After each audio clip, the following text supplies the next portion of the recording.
Good morning, dear students. So we are through the revision work, and this week I'm going to take up the second chapter, that is We Are Not Afraid to Die by Gordon Cook and Alan East. Now the title itself suggests the courage of the family. The title is We Are Not Afraid to Die If We All Can Be Together. This shows the positivity, the courage, the essence of determination. Now children, you must be knowing that whenever we pick up some adventurous activity, maybe mountain climbing, going for any competition, or picking up any such activity which is very adventurous, which may give us a lot of happiness, but at the same time is accompanied with the problems and disasters as well. Now you must have heard a number of stories of various voyages, or you must have watched movies also, in which you must have seen the kinds of perils and disasters and hardships that the people face, maybe by the mountain climbers, maybe the athletes, maybe the sports person, maybe the aeroplane flyers. There are number of examples and stories which give us the moral that beyond the determination and positivity, everything can be achieved. That is, if one has all the positivity in their minds and they are not afraid to go and achieve things in life, they will certainly achieve their goals. So in this chapter also, the author has given the message that it was their choice to go for a voyage in the roughest seas, but in spite of all the dangers to the ship, in spite of the strong winds and the weather and the storm, they came out successfully and reached the island Amsterdam, where they finally were able to save their lives, and they were happy about it. The kids also showed a lot of optimism. They showed their bravery, even though they were very young kids, but the author and his family and the other two crew members, they did a lot of efforts to save the ship as well as their own lives. So what do we learn from this? That we must not give up. We must not surrender before the hardships of life. So now, as you have already read the chapter, we are just revising. I will just give a revision. Please follow the video. So dear students, let us first of all see which are the characters in this chapter, We Are Not Afraid to Die If We All Are Together, by Gordon Cook. The narrator is the captain of the ship, and the narrator is the author himself and his wife Mary, Jonathan, 6-year-old son of the narrator, Susan, 7-year-old daughter of the narrator, Larry Vigil, American crewman hired from Cape Town, and Herb Siegler, a Swiss crewman hired from Cape Town. Crewmen, you know, all the members of the crew are the sailors on a voyage or on a ship. Now, first of all, let us know the parts of a boat or a ship. Bow. The part which is called as bow in a ship is the forward or front part of a boat, And next is the port. The left side of a boat when you are seated and looking forward is called the port. Then the ship has the right side of the boat or the ship when you are seated and looking forward, it is called as starboard. So when you read the chapter, you will come across these words. So you must know that port, starboard, bow, all these are parts of the ship. Then next, coming to the rear part of the ship or the boat is called the stern. Rear means the part behind or back part of the ship is called as stern. Then you have transom. The transom is the stern cross section of your boat. So when you look at the stern or the back part from the top view, that is transom. Now next is the water line. Now what is this water line of a ship? This is the line on the hull. Hull is the body of the ship at which the boat or the ship sits in the water when it is properly loaded with passengers and equipment. So there is a water line demarcated that how much part or the bottom part of the ship would go inside the water. Then you have draft. Draft is the depth of water that your boat needs in order to float freely. The draft is measured as the distance from the water line to the lowest point of the boat.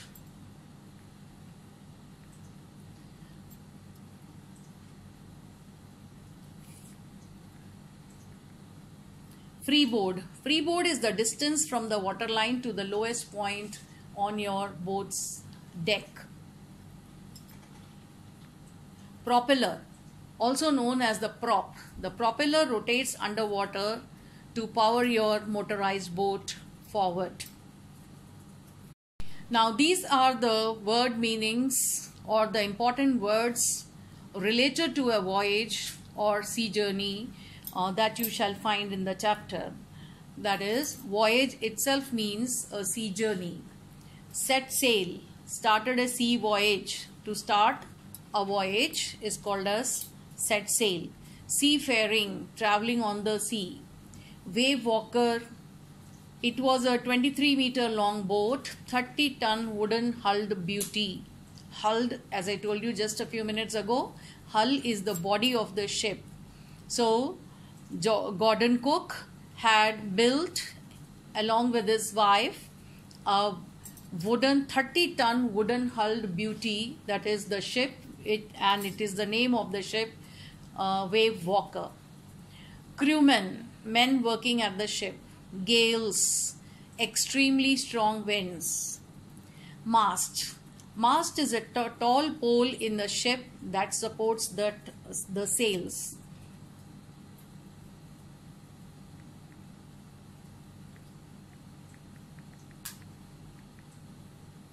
So mast is the center pole or the thick, huge wooden pole in the middle of the ship or the boat, which gives support to the sails. Jib. Jib is a small sail or a triangular stay sail which is used to lower or increase the speed of the ship. Knots. Knots is the measurement of the distance upon the sea. A nautical mile of 6,080 feet. So knots is actually a nautical mile. Mooring rope. Rope with which a boat is fastened with a fixed object. Stern, the back end of the ship. Life raft is the lifeboat. Lifeboat means the small boats which are kept on the ship so that in the case of some danger to the ship, the passengers or the voyagers can save their lives on these life rafts. Oilskins. Oilskins are the waterproof coverings which again save the passengers. Crest. Crest is the top. Deck is the roof of the ship. Boom is a bar or a long pole. hash a door in the deck of a ship. Now, when there are many decks in a ship, each deck is accessed with the help of a small door. So, that door is known as hash. Timbers, pieces of wood, starboard, right side of the ship, overboard on the ship. Forestay sail, the front big sail of the ship. Now, first of all, let us know the parts of a boat or a ship. Bow. The part which is called as bow in a ship is the forward or front part of a boat, and next is the port. The left side of a boat when you are seated and looking forward is called the port. Then the ship has the right side of the boat or the ship when you are seated and looking forward, it is called as starboard. So when you read the chapter, you will come across these words. So you must know that port, starboard, bow, all these are parts of the ship. Then next, coming to the rear part of the ship or the boat is called the stern. Rear means the part behind or back part of the ship is called as stern. Then you have transom. The transom is the stern cross section of your boat. So when you look at the stern or the back part from the top view, that is transom.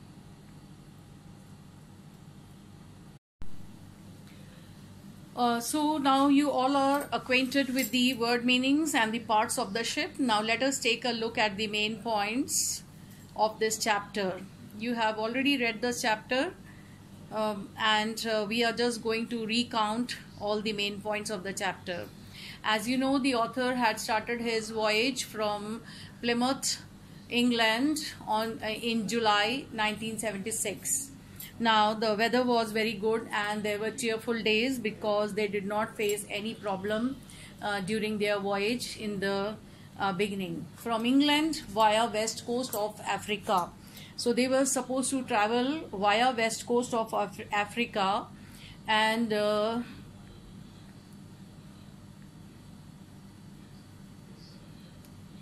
in Africa, the Cape Town, the tip of the Africa, from there two sailors joined the voyage, and the author had taken these two sailors for his help, that is Larry Vigil and Herb Ziegler, who were the two crewmen who joined the author and his family. Larry Vigil was from America and Herb Ziegler was a Swiss citizen, that is he was from Switzerland. Now what happened on 25th December 1976? So from July to December they were quite okay, and they were having a very enjoyable time on their voyage, but December 25 onwards their problems started. Voyagers reached 3,500 kilometers east of Cape Town. The weather was still atrocious. Celebrated Christmas, New Year's Day saw no improvement in the weather. So the weather was becoming worse and worse, yet they could celebrate Christmas there. And even on now you remember Christmas from 25th December to till the New Year's Day, that is a week's time, there was no improvement in the weather. So as they had started in the month of July in 1976, now it was a new year for them. After the new year, January 1st, on January 2nd, the weather had become atrocious right from the Christmas, but what happened on January 2nd? The real problems that the author and his family faced was from January 2nd onwards. So the gigantic waves in the morning, that is huge waves, sailing with only a small storm jib, and were still making 8 knots. Now I have already told you what is the meaning of jib. It is a small sail which is which is used to increase or decrease the speed of the ship. And they were still making 8 knots. Knots is the 8 nautical mile. That was the speed of the ship, which could not be lowered, which could not be decreased with the help of a small storm jib. Ship rises to the top of each wave. That is the crest of a wave. Crest means the top of the wave. Now you all must have, I don't know whether you must have seen it or watched it in the movies also, when the gigantic waves, they rise high and you can see the top of the each wave. Endless, enormous seas rolling towards the ship. The screaming of the wind and spray painful to ears. The screaming of the wind, that is, very harsh winds were blowing due to the storm, and also the spray. The spray is the spray of the water when the waves crashed to the ships, and they crashed on the ships, the deck, and they splashed a lot of water, which was painful to their ears.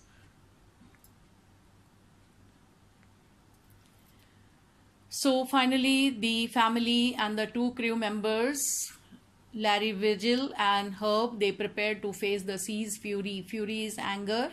So this was the time that was very challenging and very difficult time for these voyagers, and they were supposed to prepare themselves to save their lives. The storm jib dropped, a heavy mooring rope in a loop across the stern lashed.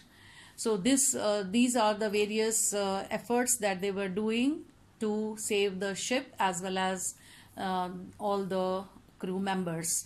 So first of all, they dropped the storm jib in order to see that the speed of the ship was lowered. A heavy mooring rope. Mooring rope is a rope which is tied along the body of the ship in the loop. That was also tied. Across the stern was lashed, that is, it was opened and it was released from where it was wound. Double lashed everything, that is, everything was locked properly with the help of the loop made by the mooring rope. The went through the life raft drill. All the crew members, they had a drill. Drill means the exercise, or it's a kind of activities that how to save a life, that is called as life raft drill.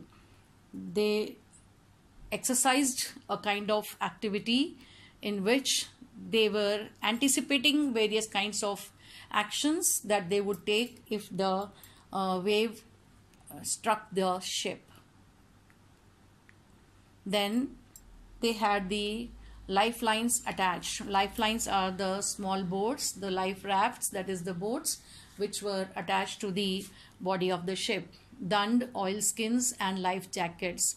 Dund means completed, the perfection of oilskins. Oilskins are the jackets, like the life jackets. They are the skins which are worn, oilskins which save them from drowning. So the storm and the problem and the atrocious weather had started from 2nd January 1977, and it was almost 2 days. On January 4th, what happened? The water level almost dipped, still unable to hoist the sail on the mast for fear of the ship's possible wreckage. That is, the sails which had fallen and which were not erected there on the mast, they found it very difficult to hoist them. Hoisted the storm jib. Again they lifted. Hoisted means to lift and to fix it. The storm jib was hoisted and headed to the direction of Isle Amsterdam. So Isle, ILE, you can see it is the short form of the island. So finally they had reached Amsterdam, and they ate a meal after 48 hours. That is, after 2 days of struggle, only then they could get a time's meals to save themselves.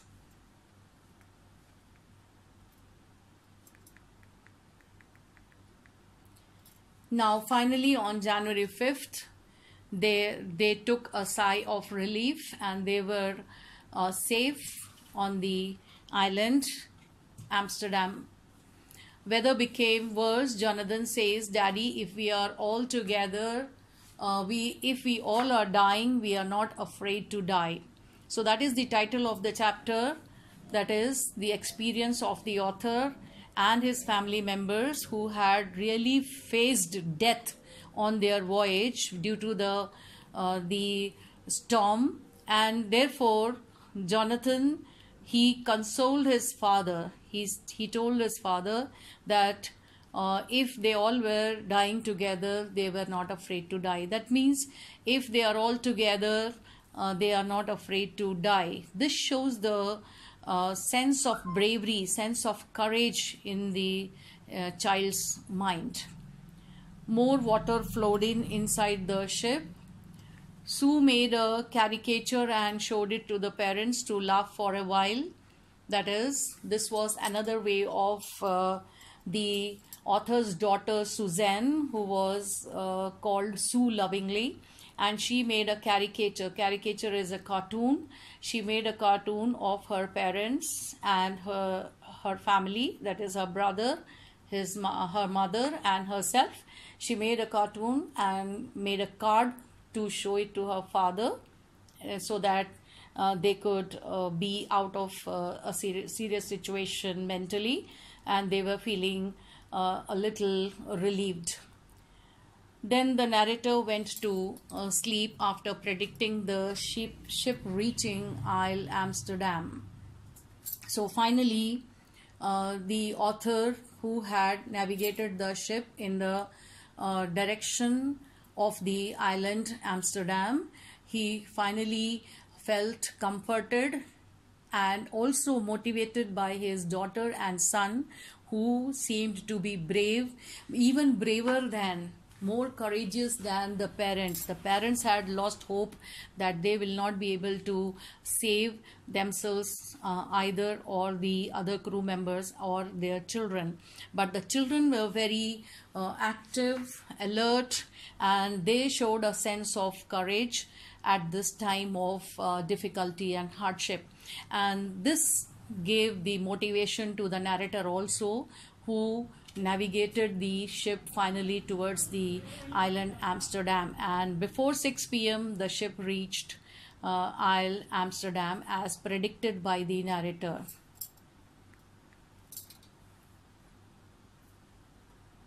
Okay, now let's have a look at the summary of the chapter. We are not afraid to die if we can all be together.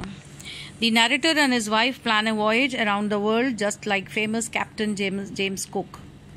They wanted to duplicate this voyage, and therefore they had spent long years to build this ship. They have been preparing and perfecting their seafaring skills for the past 16 years. They get a ship which is 23 meters long and weighs 30 tons, wooden hulled, named Wave Walker. They test it in the rough weather for months. In July 1976, they start their journey from Plymouth, England. They sailed from Africa to Cape Town, which was quite a pleasant journey. Before heading east, the narrator hired 2 crewmen, Larry Vigil and Herb Siegler, to help them tackle one of the roughest seas, the southern Indian Ocean. They encounter strong and alarming waves during the second day.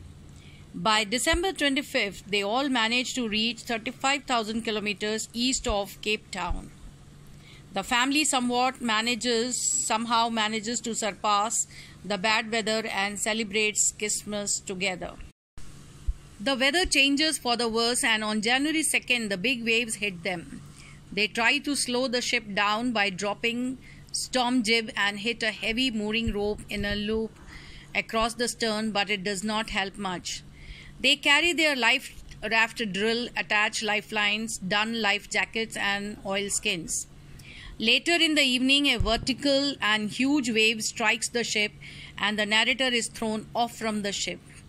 He accepts his approaching death and starts losing consciousness. When the ship is about to overturn, a huge wave hits again and turns it right back. He suffers injuries in ribs and mouth.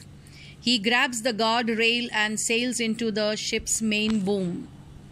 He instructs his wife Mary to guard the wheel as he realizes that the ship has water in the lower parts. His crewmen start pumping out the water. The narrator goes to his children's cabin and checks on them. His daughter Sue informs him about a bump on her head, which he ignores because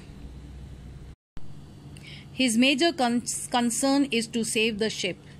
The narrator does waterproofing on the gaping holes. This makes water to deviate on the right side. The hand pump gets blocked due to debris and electric pump gets short-circuited. However, he later finds a spare electric pump and connects it to the drain to drain the water. They all keep pumping the water all night long. Their mayday calls are not answered as they are in the remotest corner of the world. Sue, on the other hand, has now a swollen black eye and a deep cut in her arm. On being asked by her father about her injuries, she tells him she did not want him to worry as he was trying to save them. After 15 hours, the situation gets under control. The narrator decides to work in rotation and rest. The water levels are controlled, but the leaks were still there below the water line.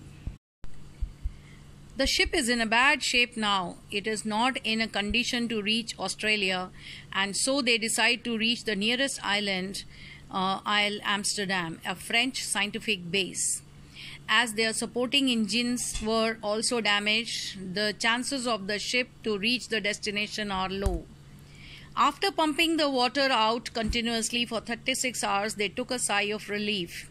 Only a few centimeters of water was left to be pumped out of the boat. They hoisted the storm jib as the main mast was destroyed. They ate their first meal in 2 days, some corned beef and crackers. The weather soon started changing, and again the black clouds took over by the morning of January 5. His son Jonathan told him that he did not fear death as long as they were all together. This filled him with determination to fight the sea. The struggle continued, and the narrator tried his best to protect the weakened starboard side. I told you, starboard, it is a part of the ship which is towards the right side. The same evening, the narrator and his wife sat together holding hands, thinking that their end was near.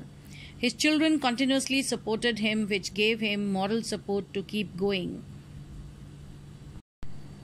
The wave walker sailed through the storm and made it. The narrator then calculated their exact position by working on the wind speed. While he was brainstorming, Sue gave him a card that she had made, expressing her love and gratitude towards the family. He instructed Larry to steer the course to 185 degrees. He said that if they were lucky, they could hope to find an island by 5 p.m. He dozed off, slept, and suddenly got up around 6 p.m. He believed that they did not make it and was disappointed. His son came and informed him about how they reached the Isle Amsterdam, and he called him the best daddy and best captain. Finally, they reached the island with little struggle, and with the help of inhabitants, the whole team, the family and the 2 crew members never stopped trying. Their struggle and hard work finally saved them. So dear students, now this is the summary of the chapter, and I hope you all must have understood the chapter. You must keep all the dates and important things that happened to them and also remember them. Please write down the question answers that are given in the PDF along with this video. Thank you.